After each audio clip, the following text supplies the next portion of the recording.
Well, hello everybody. Good morning. Welcome back. Jiu-Jitsu 2000 here today. I'm back and I have another video for you. This one, I don't know how it's going to turn out.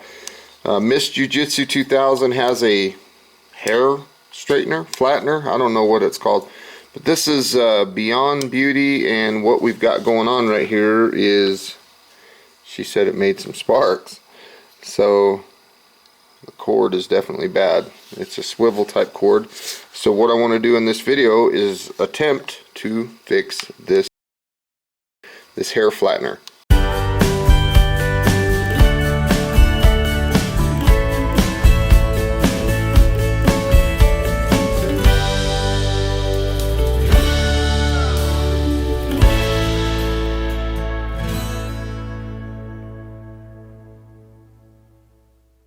So right here you can see that there is an O-ring that goes around the bottom, and if I pull that O-ring off, it exposes two small Phillips head screws.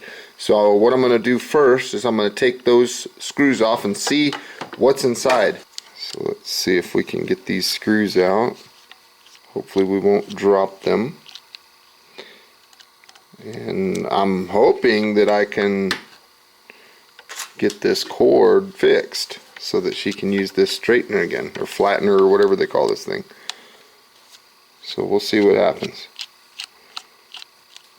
Now normally I don't work on stuff like this too often, but I did work on power tools for a lot of years, putting new cords on those, so it shouldn't be too much more difficult. Let's get like a little flat head here. That noise that you hear in the background, that's the ferret running around out here. Okay, good, that popped off. Where did it go? Right there. Okay, so I'll put that there. Okay, so that I can't really access anything from here. So let's try the other side. Pop that off, and there's a nice big Phillips screwdriver there. So I'm guessing that I'll take that off. I've got this little tray here. I've decided that before I get too involved, I'm gonna go ahead and put my screws and everything in this little tray so I don't lose anything. I also went and got my Makita impact driver, and I'm gonna go ahead and try to get this out with a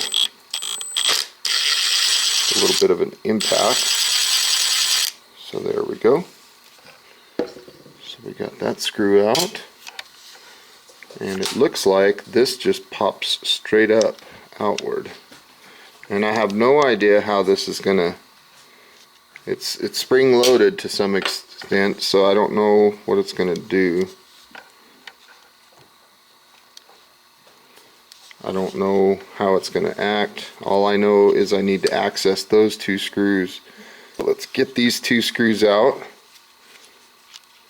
These are small screws. Get our little tray here, let them fall in there.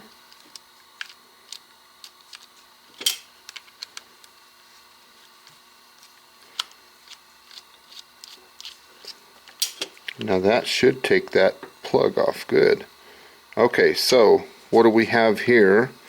We've got a red and a black, and then we've got this thing that spins.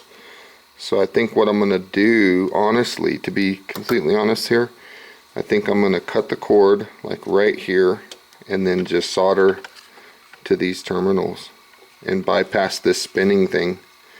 I've got my soldering iron, I've got some flux, I have some solder, and I have a pair of diagonal cutters and some wire strippers. First thing I'm going to do is I'm going to just cut this cord right there. Let's get that out of the way. Now if you notice real close here, you'll notice that one side of the cord has letters or writing on it and the other one don't. So we have to keep that in mind as far as the polarity of the cord. Which side has the letters, which side doesn't.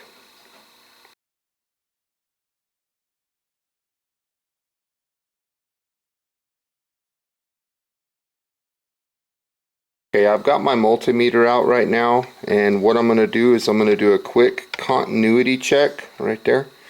I'm going to check the ohm scale, and because what I want to determine is I want to find out which wire is red and which wire is black right here. So I got black on the top and I got red on the bottom. Now if you pull straight out, this plug comes out, and so you have a brass piece around the outside diameter and you have a brass piece on the inside diameter. So the one that's on the inside, which would be this plug, okay, you see that? That one is the red one. See? So the red wire comes here and it goes to the inside. That is this one. The outside, which is this other section, is the black wire. Okay, so I got to keep that in mind. So when I do my continuity, I got to find out which one of these is black and which one is red. So right now I have a voltmeter in my hand. I've got it on the ohm scale. I have the little peg here which represents red, and then I have this little shiny exterior which represents black. So when I put the little tip there, just like this, and I push this bottom wire, nothing happens, but when I go to the top one, I get continuity there.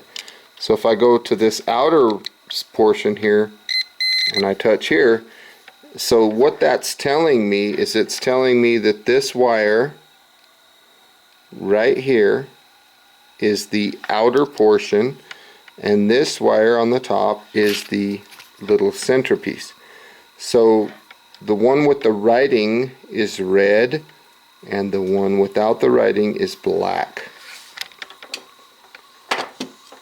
I wish that I could just solder this thing in, and I might be able to. We'll take a look and see what we can come up with. So red is the one with the writing, black is the smooth one with no writing.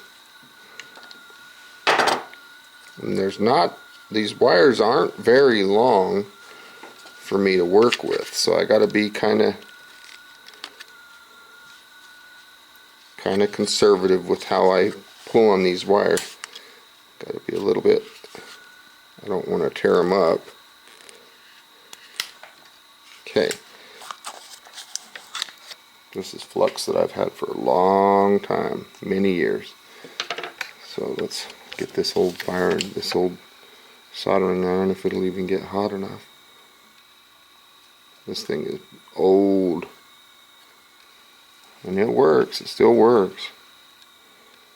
So I'm going to solder these guys together. Hopefully I'll get a good connection. This is almost not fixable. Okay, so I've got to set this down so I can get in here and get some soldering done.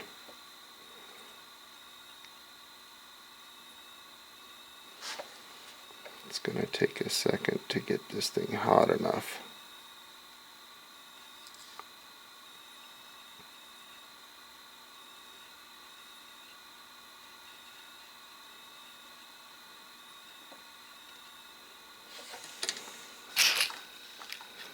Okay, so I've got the red wire soldered together. Got a decent little solder on it. And I know these wires are close, don't freak out, they're not plugged in, and I'm going to separate them. So what I'm doing right now is I'm just getting this one turned over, and I'm going to flux it real quick. If I can get some flux on it. Now let's go back to soldering.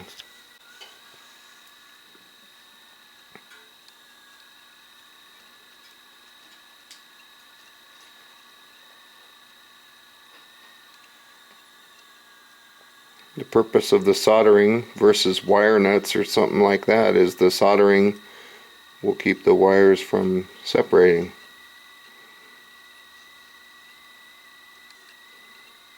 But we got to get them nice and hot to do that. And this flux helps the solder go in between the fibers of the wires, in between the strands rather. So there we have a nice clean solder mark right there.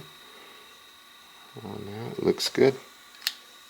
Here's what we have here, folks. We've got the red wire soldered together, we've got the black wire soldered together, and you can see that I put in a small overhand knot. Okay, this will all make sense here as I get moving forward. What this overhand knot's going to do is it's going to serve as a cord lock. It's going to not allow the cord to be pulled out. So if this thing gets tugged, that's going to protect the cord from being ripped out. So what I'm going to do is I'm going to separate these wires to the side around this little column piece here in the middle. I'm going to separate them. I'll put the red one on one side and the black one on the other side, and the cord lock is going to be right in the center. Okay, so it's going to look something like this. Now these wires are going to be exposed, but that's okay. They're separated and there's nothing that's going to make them come in contact with each other inside of this case, because once I put the plastic back on, it's going to hold everything in place. These wires are perfectly fine to leave alone like that. They're not going to tear anything up or anything like that. It's not going to be a problem or a safety issue or anything. This plastic is insulated plastic and they're going to be just fine. Okay, so I'm going to try to get this thing together just like that. That's what it looks like inside. So we're going to set that there, and just squeeze this down, and now we have something that will lock. So let's go ahead and put these small screws in, just like this. And I don't need any wire nuts or anything in there, obviously, because they won't fit, but I don't need anything in there to keep the bare wire protected. I don't need anything in there. They're separated by that post that was in the center, and that's good enough for me. Okay, so now we got these really tiny these tiny little screws, so I gotta change out my bit here, put the other bit in, put these tiny little screws in.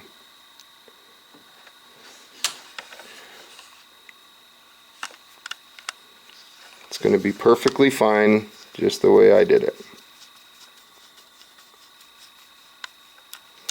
Again, not to reiterate too much, but the purpose of that overhand knot in the cord is to create a cord lock.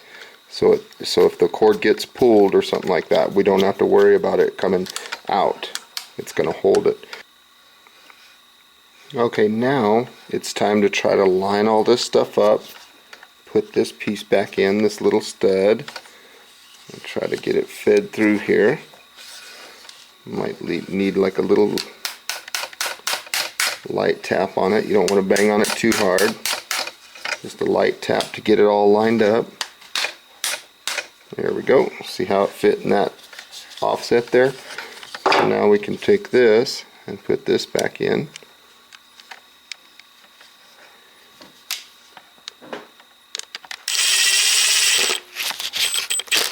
There we go. And then there was these two little pieces that just popped on there, just like that. And now we have a straightener or flattener that's got the cord replaced. The cord's been fixed. It's basically just been shortened.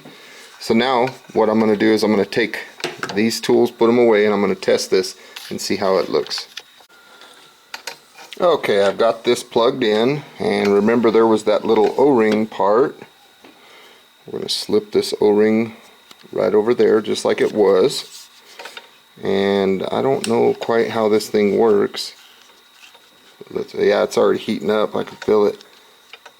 I don't know. 140 degrees, yeah, it's working.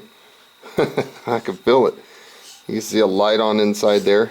Yeah, that thing's getting hot. Whew. So they put their hair in there? That's kind of interesting. Boy, that thing gets hot.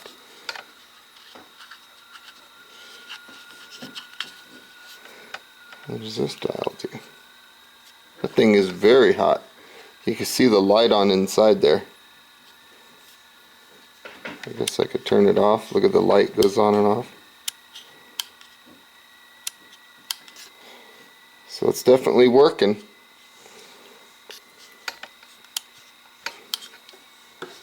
Well folks, I want to say thank you for joining me today on repairing the cord on this Beyond the Beauty.